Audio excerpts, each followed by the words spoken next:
ni Radio Ijwi ry'Amerika.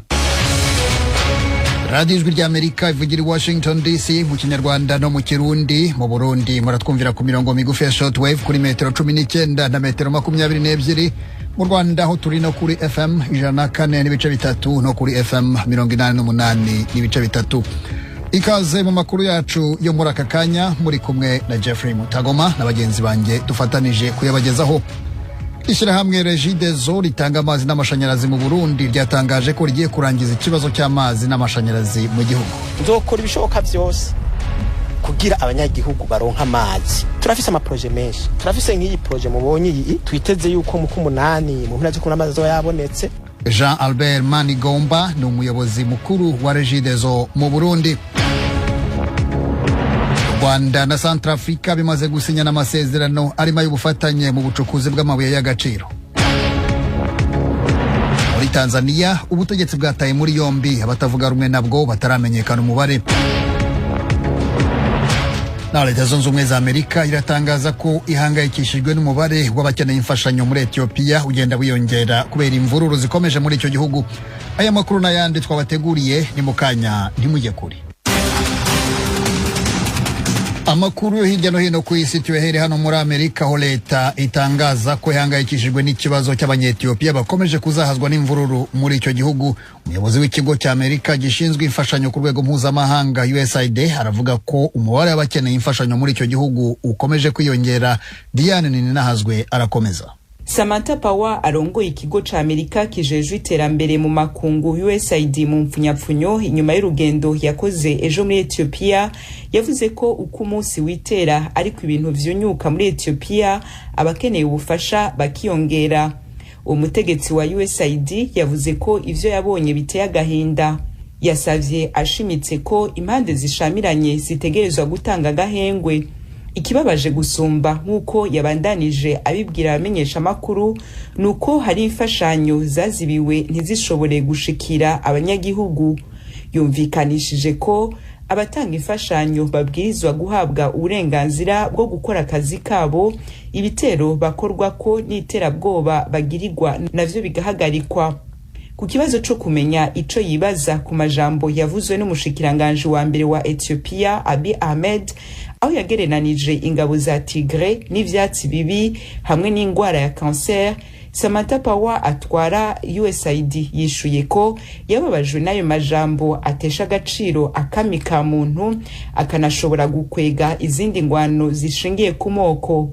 Hagati aho itorokanizo ry'amakuru y'abafaransa AFP ritangaza ko mu gihe ibice 90% by'abanyagihugu bo muri Tigray babeshejeho n'imfashanyo iva hanze y'igihugu, ubu imfashanyo iri kwirabashikira itarenga ibice 10% vyirungikwa n'abagira neza. Diane Ninahazwe turacyari kumwe, turajyana muri Tanzania utubwira iby'uko ubutegetsi bw'icyo gihugu bwataye muri yombi abatavuga rumwe nabwo bataramenyekana umubare. Itorokanizo ry'amakuru y'abafaransa AFP Ijwi ry'Amerika dukesha ino nkuru naho ritatangaje bangahe bahagaritswe ryavuze ko ari benshi mu bashigikiye Freeman Mbowe atwara abatavuga rumwe na leta ya Tanzania. Abatawe muri yompi bahagaritswe n'igipolisi kijeje kurwanya imigumuko muri Tanzania kibasanze imbere ya sentare yari kuberamwo urubanza rwa Freeman ku vyaha vy'iterabwoba yagirizwa. Ubwo rubanza vyari bitegekanijwe ko gumvirizwa ku buryo bwa video uno munsi kuwa kane, gungururijwe ejo kuwa gatanu bivuye ku ngorane z'ubuhinga bwa none nk'uko vyatangajwe n'uburanira uwo munyepolitike. Freeman Mbowe atwara umugambwe Chadema ukomeye mu itavuga rumwe na leta ya Tanzania. Aha tuributsa ko yahagaritswe mu mpera z'ukwezi kw'indwi. Hari gihe yari kumwe n'abayoboke biwe bagira bakorane inama yo gusaba impinyanyuro zimwe zoshirwa mu ibwirizwa nshingiro rya Tanzania. Inyuma yaho yegetswe ko icaha c'iterabwoba no gutanga amafaranga yo kubwishigikira. Amategeko ya Tanzania atomora ko uwagiriwe n'ivyo vyaha adashobora gutezurirwa na gato naho yotanga ingwati. Abaharanira agateka kazina muntu na bamwe mu baserukira ibihugu vya Buraya muri Tanzania bakavuga ko batewe impungenge n'ivyaha uwo munyepolitike yagirizwa, ihagarikwa ryiwe n'iry'abayoboke biwe. Isosiyete Moderna ikora inkingo za virusi ya corona iremeza ko nyuma y'amezi 6 umuntu utewe urukingo rwayo rwa COVID-19 rukomeza kumukingira ubwandu ku rugero rwa 93%. Diane Nininahazwe byifashe biti. Mitangazo ryasohoye niyo sosiyete ny'Amerika kuri no wa kane yavuze ko iyi ari inkuru nziza naho bategerezwa kwama bagavye kuko ubwoko bushasha bwa virusi ya corona bwitwa Delta ari intambamyi ikomeye cyane. Sosiyete ya Moderna yavuze ko ubwayo yibaza ko imbere yuko urushana rutangura bizokenerwa ko abamaze gucandagwa bahabwa iyindi doze y'urucanco. Ishami rya ONU ryitaho amagara y'abantu ku isi OMS yamara ryo risaba ibihugu bikize kudatanga doze ya gatatu imbere y'uko incanco za mbere zishika mu bihugu vyose biri mu nzira y'iterambere, gutyo abanyagihugu batararonka urucanco na rumwe bakabanza gucandagwa. Amakuru hirya no hino ku isi tuyasoreza hano muri Leta Zunze Ubumwe za Amerika. Umubare w'abasaba gufashwa badafite akazi wagabanutse cyane mu cyumweru gishize. Nanone Diane Nininahazwe. Ubushikiranganje bw'akazi muri Leta Zunze Ubumwe za Amerika buvuga ko naho abasaba gufashwa bagabanutse gato, ibitigiri bikiri hejuru bafatiye ku mezi abiri aheze. Abasavye gufashwa muri nondwi bagera ku bihumbi 385, bisigura ko bagabanutse ko ibihumbi 14 ugereranije n'abari basavye gufashwa mu ndwi heze. Kuva mu kwezi kwa gatanu abakeneye ubufasha nk'uko ubwo bushikiranganje bubandanya kubivuga baguma bari hagati y'ibihumbi 368 n'ibihumbi 424. Imbere yuko ikiza ca corona caduka mu mwaka w'ibihumbi 2019 bari ibihumbi 218. Ubutunzi bwa Amerika muri rusangi nabwo kuva mu kwezi kwa kane gushika mu kwa gatandatu bwaduze kugera ku bice 6.5%. Ibiharuro bikaba biri hejuru cane ugeranije n'ingene vyari vyifashe mu mezi 3 ya mbere yatanguriye uno mwaka turimwo w'ibihumbi 2021.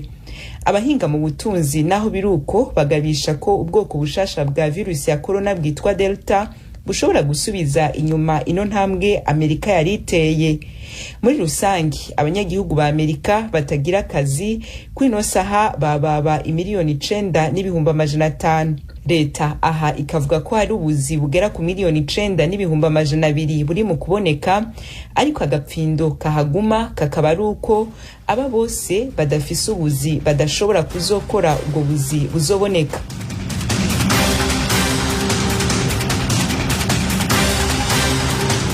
Mukomeje kumva Radio Ijwi rya Amerika ivugira Washington DC mu Kirundi no mu Kinyarwanda. Mujye no kuri wa radio yacu voa.com mukurikire aya makuru. Kuri Facebook na Twitter muradusanga kuri @voa radio yacu. Mukanya turajya mu makuru avugwa mu karere k'ibiyaga bigari byo muri Afrika.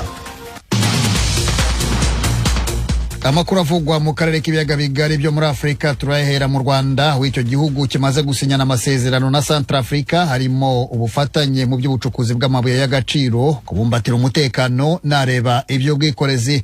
Ibyo ntibikubiye mu bimaze gukorwa mu ruzinduko rw'akazi umukuru w'igihugu cya Centrafrica President Faustin Touadera harimo mu Rwanda. I Kigali mu murwa mukuru, inkuru ya Eric Bagirubusa. Mu gitondo cyo kuri uyu wa kane nibwo perezida w'igihugu cya Centrafrica bwana Faustin Archange Touadera yarageze i Kigali mu Rwanda, ari mu ruzinduko rw'akazi mu minsi 4. Akigera mu Rwanda ari kumwe n'itsinda ry'abandi bategetsi bakuru, bwana Touadera yakomereje mu biro by'umukuru w'igihugu Village Urugwiro mu biganiro byihariye na mugenzi we perezida w'u Rwanda Paul Kagame. Nyuma y'ibyo biganiro habayeho umuhango wo gushyira imikono ku masezerano y'ubufatanye n'imikoranire, harimo amasezerano mu by'ubucukuzi bw'amabuye y'agaciro, amasezerano ajyanye no gucunga umutekano, ubwikorezi n'ayandi. Mu kiganiro bahaye itangazamakuru abaperezida bombi bashimye imibanire hagati y'u Rwanda na Centrafrica. Bwana Touadera yavuze ko muri rusange hari byinshi abaturage b'ibihugu byombi bahuriraho kandi ko hari n'ibindi Centrafrica ikeneye kwigira ku Rwanda. Notre visite ici à Kigali nous donne également l'occasion. Ati uruzinduko rwacu hano i Kigali ni umwanya mwiza wo kongera gushimangira ubutwererane buhamye ariko nanone no gusangira ibitekerezo ku bibazo byo duhuzaho inyungu ku rwego rwa twembi mu karere no ku rwego mpuzamahanga. Ubutwererane bwacu twembi naje kugushimira abaturage b'abavandimwe b'Abanyarwanda n'umuvandimwe wanjye Perezida Kagame kubw'inkunga z'uburyo bunyuranye bateye Centrafrica mu bushakashatsi no gutsimbataza amahoro n'umutekano n'iterambere ry'ubukungu. Abanya-Centrafrica barashaka kwigira ku iterambere ry'ubukungu bw'u Rwanda ariko nanone no ku rugero rw'ubwiyunge bwatumye abantu babana. Muri icyo kiganiro n'abanyamakuru, umukuru w'u Rwanda Paul Kagame yabajijwe ku gutandukanya iby'ingabo u Rwanda rwohereje ku masezerano hagati y'ibihugu byombi n'izindi ziriyo ku ruhare rw'umuryango w'abibumbye.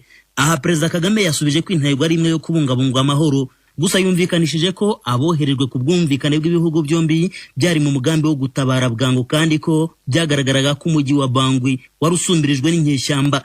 The Central African Republic, which was under pressure of these groups. Repubulika ya Centrafrica yari ku gitutu cy'imitwe yitwaje intwaro, bakora byihuta cyane bagerageza guhungabanya Centrafrica igihe yari yinjiye mu matora muri kiriya gihe, kandi iriya mitwe yitwaje intwaro yari yongeraga cyane itera ubwoba umurwa mukuru.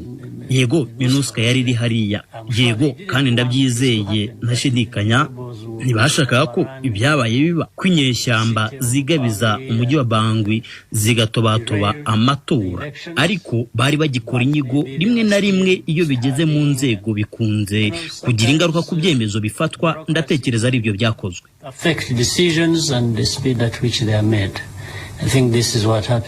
Uruzinduko rwa Perezida wa Centrafrica rubaye rusubirira urwa Perezida Kagame w'u Rwanda aheruka kugirira muri Centrafrica mu mwaka wa 2019. Abasesenguzi mu bya politiki bakemeza ko imibano y'ibihugu byombi irushaho kumera neza, ariko se ibi bimara iki abaturage b'ibihugu byombi? Ikibazo nabajije Bwana Christopher Kayumba, umusesenguzi muri politiki mpuzamahanga. Inyungu ku muturage yenda ni inyungu zijyanye n'ubucuruzi, kubera yuko nk'uko bizi hari abanyarwanda bari muri Centrafrica bacuruza, ndetse n'ibindi bihugu bya Afrika yo hagati n'amajyepfo, ariko harimo n'igihombo kitajya gisobanurwa kubera yuko nk'ingabo zoherezwa hanze nk'izoherezwe Mozambique ntabwo hasobanurwa ese ayo mafaranga azakoreshwa azavahe. Ndabizi yuko umuvugizi w'ingabo yavuze yuko u Rwanda rwo ruzishyura, ariko nk'uko ubizi ubukungu bw'u Rwanda ubu ngubu bumeze nabi cyane ku buryo n'amafaranga twiguriza uyu mwaka yageze kuri 76.2%. Ukibaza rero igihugu gikeneshejwe na COVID, igihugu gikeneshejwe n'amadeni, ukuntu cyatangira no kujya gutanga amafaranga kugira ngo kirinde umutekano w'ibindi bihugu, ndetse ibyo bihugu birakisha ubukire.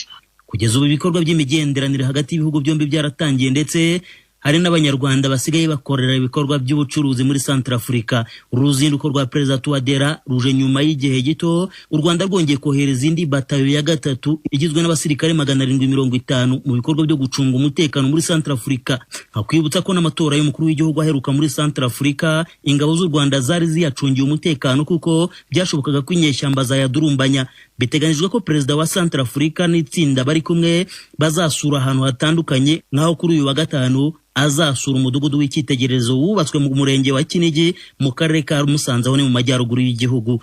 Bagira ubusa ijwi rya Amerika i Kigali. Tuve mu Rwanda tujye mu Burundi, aho komisiyo y'igihugu ishinzwe kumenya ukuri no kunga abarundi Sever yerekanye aho igejeje ibikorwa byo gushaka abishwe mu mwaka w'1972 mu mujyi wa Bujumbura. Umukuru w'iyo komisiyo yavuze ko bamaze kubona amakuru menshi yerekana ko abantu bo mu bwoko bw'abahutu barenga 10,000 bishwe bagahambwa mu binogo rusange i Bujumbura. I Kigali mu Rwanda, Pierre Claver niyo nkuru yabikurikiranye. Umukuru mugwi Sever, Commission Vérité et Réconciliation ujuje kumenya ukuri no kunywanisha abarundi, watangaje ko mu ndwi zibiri umaze utanguye igikorwa mu gisagara ca Bujumbura umaze kumviriza abantu barenga 50 bakavuga ico bazi ku bwicanye bwabaye mu mwaka w'igihumbi kimwe amajana 1972. Abo bagizwe hanini n'abarokotse canke abahaburiye ababo. Pierre Claver Ndayicariye yemeje mu kiganiro yahanye abamenyesha makuru kuri uyu wa kane kwa makuru uwo mugwi waronse aruko hiciwe abantu benshi barenga ibihumbi 10 bo mu bwoko bw'abahutu. N'abahumure bakuze tumaze kumviriza, uwufise imyaka mike muri bo afise imyaka 60, uwufise myinshi nawe afise imyaka 85. Erega baratubwiye neza na neza ko inzego z'igihugu na gisirikare, abo mu ntwaro, abakozi bo mwigendereza sûreté, abo muri parke, abari barongoye umugambwe UPRONA, eka abari bafise ubutegetsi aribo babica bigacika mu gufata abantu, mu kubica no mu kubanyaga utwabo. Ubwo bwicanyi bwahiga uruhande rumwe bw'abarundi, abahutu bize n'abandi bafise ubuzima bwisununuye. Yamara ico gikorwa c'umugwi Sever kirategwa ivyatsi n'abatari bake, cane cane abaharanira inyungu z'ubwoko bw'abatutsi. Emmanuel Nkurunziza atwara igisata c'ishirahamwe Ase Genocide Cirimoso rigwanya ihonyabwoko mu Burundi yabwiye Ijwi rya Amerika ko uwo mugwi Sever wihaye intumbero yo kwegeka amabi yo mu mwaka w'igihumbi kimwe amajana 1972 ku bwoko bumwe bw'abatutsi.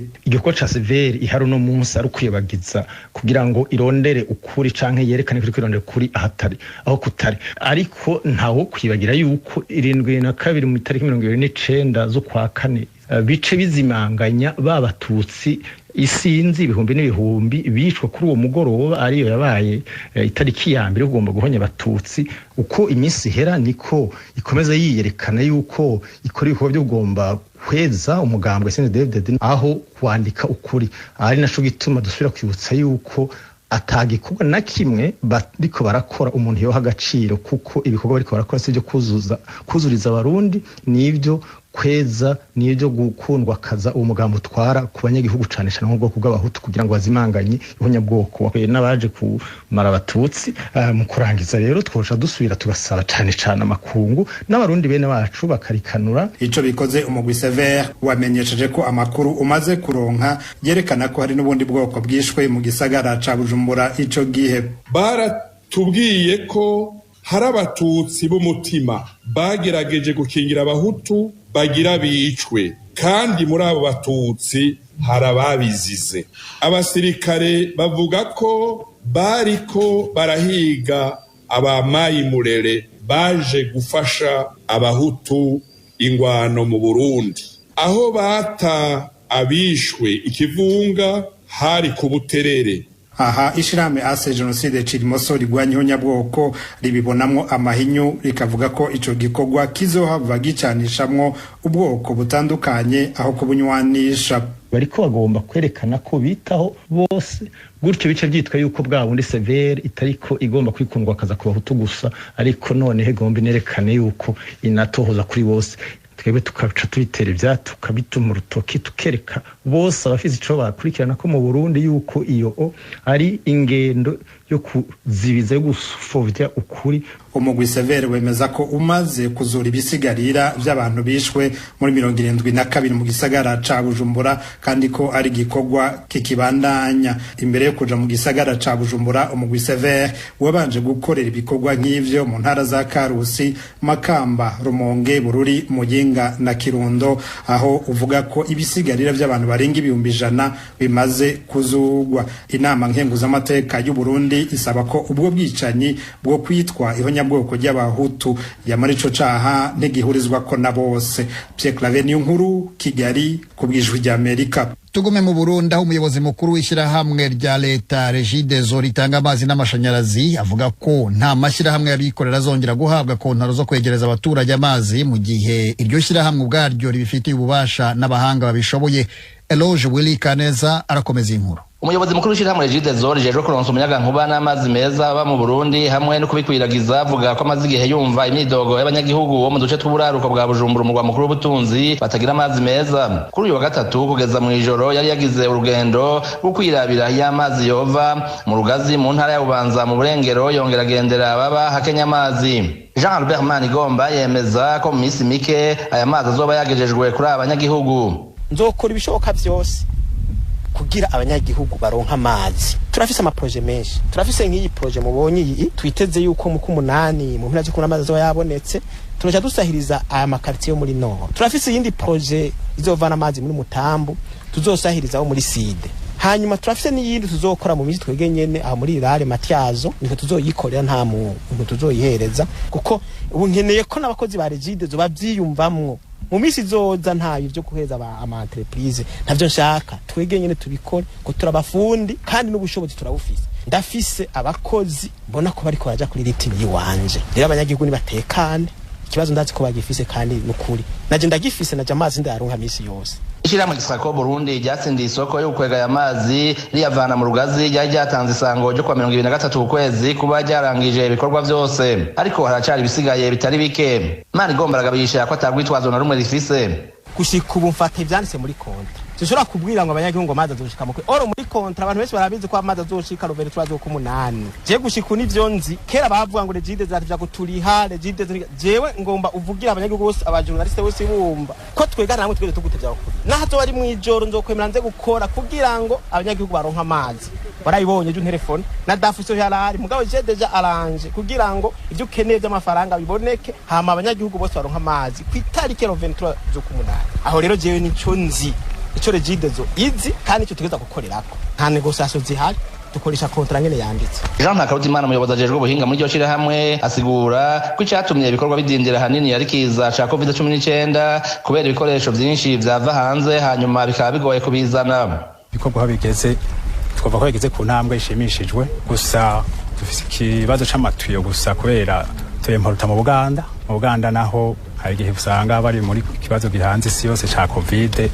basanga twategwa nko gupakira nk'amakamyo biratevye bimaze umwanya munini. Sinovuga yuko bizoba byarangiye canke byari tararangira ugiye gukoresha ubuhinga dufise n'ivyaba bitararangira amategeko arafise ukuntu atunganije turashobora gusaba kugira ngo ibikorwa bibandanye. Abanyagihugu bo bemeza ko ikibazo c'amazi carabaye akananira abahinga. Abana bo mu Gasenyi ahitwa Nyakabondo ya mbere mu buraruko bwa Bujumbura. Nta mazi dufise twebwe abanyagihugu bato nta bombo baraduha twanagisabye no mu nama nta nyisho baduhaye aho tuvoma tuhagenda isaha yose naho nye dusanga abantu bamaze ubuzuye turashaka kumara nk'amasaha 2 cyangwa amasaha 3 tugitonze abayafise mu mpande imbido bayigurisha ijana naho nyene murabona ubuzima buri ubu buragoye ngaha amazi aratugora gose atugora cyane. No kuvuga ko ingorane ya mbere ku mazi urabona ko haraza ikibazo c'ingwara y'amacinya ya kolera yo kugwara inzoka n'izindi ngwara zitandukanye zifatiye ku sukurike mu gihe umuntu ashoboye kutaronka amazi amwe acabura yakoresha. Amazi ningira akamaro mu gihe umuntu atagira amazi burya nta buzima umuntu yoba afite. Turetse ikibazo c'amazi hari n'abandi banyagihugu bafite ingorane zo kudahabwa imizibukiro y'amatongo Regideso yashizemo ibikorwa. Innocent Nkunzi z'umuyobozi ajejwe amazi muri iryo shirahamwe arabaremesha akemeza ko ubu hajamwo ubwitonzi bwinshi bitewe n'uko hahora hibonekezamo ubusuma. Ico kibazo c'imizibukiro kibazo dukurikirana hafi kandi tugishiramwo kwitwararika cyane kuko kenshi na kenshi byakunze kugaragara yuko bijamwo ubusuma. Rero bica ku nzego zitandukanye aho twakije amatiyo abo bantu twarashoboye gufata ico twokwita roreve ivyo twashoboye konona twaravyanditse kandi abene gihugu barashoboye kubisinyira ndetse n'abajeje intwaro kuva ku gacimbiri ku mutumba ku ikomine ku ntara uburyo bigeze ku rwego rw'igihugu. Abo bantu nize ko bose bamaze kubona ku rutonde ukwihangana ko amafaranga atangwa buri mwaka ukuvuga yateguwe mu mwaka 2021 uwo mwaka ni ari kuri budget. Ibitigiri bitangwa n'ibisata vyabo n'ivyita iterambere harimo UNICEF vyerekana ko 60% vy'abarundi birenga bafite amazi meza imiliyoni 2 zirenga gato bagafata iminota 30 ku munsi kugira ngo bayabone mu gihe ibitigiri bitangwa ni banki y'isi yose vyerekana ko muri ico gihugu nyene abantu 18% hafi ari bafite umuyaga nkuba. Eroge uri Kaneza Ijwi rya Amerika. Urakoze Loje. Tugaruke mu Rwanda aho bamwe mu bacuruzi basaba leta kubagabanyiriza imisoro cyangwa ikaborohereza kwishyura. Baravuga ko uyu mwaka basa n'abatarakoze kubera ikibazo cy'ingamba zo kwirinda virusi ya corona. Abatuye mu mujyi wa Rubavu mu burengerazuba bw'u Rwanda bo bakavuga ko hiyongereyeho n'ibibazo byaturutse kwiruka ry'ikirunga n'imitingito, byose byakomye mu nkokora imikorere y'akazi k'ubucuruzi. Jean Baptiste Ndabananiye arakomeza inkuru. Aba bamotari b'Abanyarubavu twavuganye mu mpera z'ukwa gatandatu bari muri Guma mu karere basobanurwa ko iki cyorezo cyazahaje akazi kabo ko bageze gasakena nta mafaranga afatika barabona. Ku munsi nakuyemo mbega depasse zose abaye menshi nashobora kurenga 2025. Nta mafaranga ari kuva mu gihe turimo cya covid. Hungu uri kwinjiza amafaranga 2500 cyangwa 2000 ku munsi. Aho ari inyungu, ariko naba ari byo nsabwa ubwishingizi ku zindi mpande z'amakoperative niyo umusanzu wa parikingi mfite urugo ugasanga ntacyo umuntu ari gukoreramo. Byanze mu muhanda amafaranga ntayo. Ubu ngubu nanywera isasi ya 3 maze gukoreramo 2500. Uyu mumotari asobanura ko corona yaje n'ubundi akazi karazandi. Narabaze mu mafaranga nanga ku mwaka kimwe cyari cyo cyose nyebaze icyo muri koperative muri rura muri Rwanda Revenue ejo heza byose sangana 481. Ushobora gusanga usigaranye nk'inyungu y'500 ariko kukuramo nk'amavuta unywa ugasanga n'ubundi siganye amafaranga y'400 ku mwaka. Usibye aba bamotari n'abakoraga ibindi byiciro by'imirimo binyuranye barariraga. Aba nabashabitse bakuri inkweto zizwi nka Made in Rwanda. Nk'amafaranga turi guhomba hagabanutse nka 70%, dusigaranye nka 25 30 gutyo. Ubu turi saa 8:54 nta mukiriya urabona kuza gukoresha inkweto. Yaje umwe ari nawo ndi gukorera ubu ngubu yagombaga kumereza amafaranga 3000, inyungu umuntu abafiteho nk'igihumbi. Ubwo si igihumbi nk'abantu dufite abana nk'uko tungana uko twese ntabwo cyadukwira, hano turi 3. Uyu mwogoshi utangira n'umucuruzi wa butiki nabo baratakaga. Ubu ngubu ni igihombo gusa no gushaka yo kurya ba nyirinzu no kwirirwa duserera ni ibibazo gusa nuko wenda rimwe na rimwe nabo babyumva. Niyo ubonye biriye ku manywa nimugoroba ntayibona yo kurya. Mbere nk'igihe wataga nko masayine wagumaze kuranga nka 4 cyangwa 5. Ubu ntago yarenga igihombi. Kandi inzu nibura na faranga hejuru y'30 ku kwezi niyo nishyura inzu. Niba umuntu ku munsi yabonaga inyungu y'4 cyangwa 5 ubu byabaye 2. Ngomba kwishura inzu te umugore n'abana bagomba kurya kuri ibyo 2. Tugasora ayirondo 3,000, ayukwezi twita y'isuku ni 5,000, ayandi ni patanti y'30 ku mwaka. Tumaze n'iminsi mu bibazo by'imitingito n'ibirunga, inzu nari ndimo yarasadutse, utuntu nari mfite kutwimura utwamenekeye mu nzira utwikibambasi cyaguyeho. Kuri ubu nabwo iyo uganiye n'abashabitsi usanga barira. Aba nabiri bafu twaganiye kuri uyu wa gatatu. Numutwaro uremereye cyane udakora nta misoro kenshi wakagombye kuba wabona wende gusora kuko ni ikibazo kiduhangayikishije twese si twebwe twenyine. Nyine kuba twari tumuriguma mu rugo tutari gukora twaragize tukaza twagira mu muhanda bakatwaka imisoro urumva ni ikibazo gikomeye. Mitingito nabo twakoraga kandi watwangirije n'ibikorwa. Ikimisoro kono kitugoye twatumaze turi miguma mu rugo leta yo nawe igeze tugabanyiriza ku misoro. Uwatangiye uvuze ko kubona umusoro umuntu adakora ari umutwaro uremeye cyane ni umuyobozi w'imwe mu maresitora.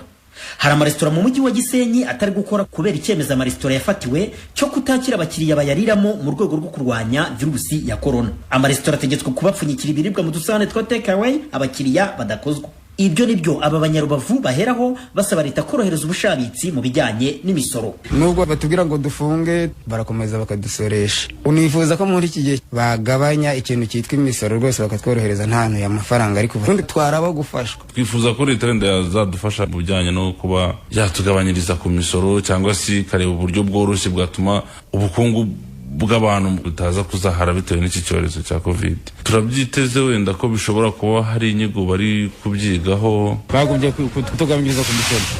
Iki kifuzo ni gifitwe n'Abanyarubavu gusa abasharitsi banyuranye mu bindi bice by'igihugu nabo baragifite. Aba n'Abanyaburera. Ikintu kijyanye n'imisoro cyabaye ikibazo twagiye dufunga ibikorwa tukaba tuvuga tuti ikigo cy'imisoro hari ukuntu cyatureba kikadukuriraho cyangwa se kikatugabanyiriza imisoro muri iyi minsi. Rwose pe niko bimeze kuko urabona twarahombye cyane bikabije.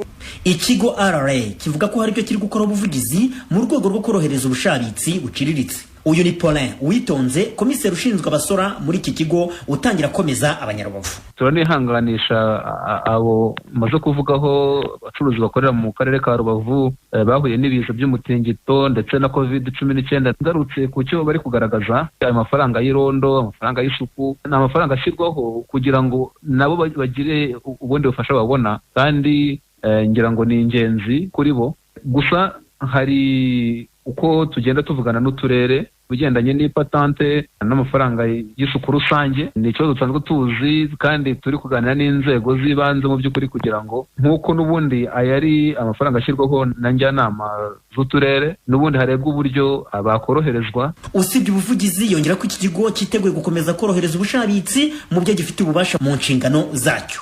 Uwitonze ahamagarira abashabitsi bishyura umusoro ku nyungu bafite ibibazo nk'abadakora kubimenyekanisha.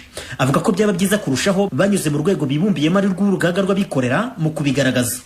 Yongeraho ko hari ingamba leta yafashe zigamije gufasha ubushabitsi nko kongera igihe ntarengwa cyo kwishyura imisoro cyangwa gukuraho imwe, ingamba avuga ko zatumye u Rwanda rushyirwa ku mwanya wa mbere muri Afurika mu gushyiraho ingamba zifasha ubushabitsi muri iki gihe cya virusi ya corona. Inshuti mukomeje kudutega amatwi, amakuru twabagezagaho kuri uyu mugoroba n'aha tuyasoreje. Ndabashimiye mwe mwese mwarimu yakurikiye, nshimiye n'abagenzi banjye bamfashije kuyategura. Yegeranijwe na Fasil Gabehu, yarahagarariwe na Frederic Nkundikije, naho je mwumva kuri mikro ndi Jeffrey Mutagoma. Muramukana amahoro n'amahirwe.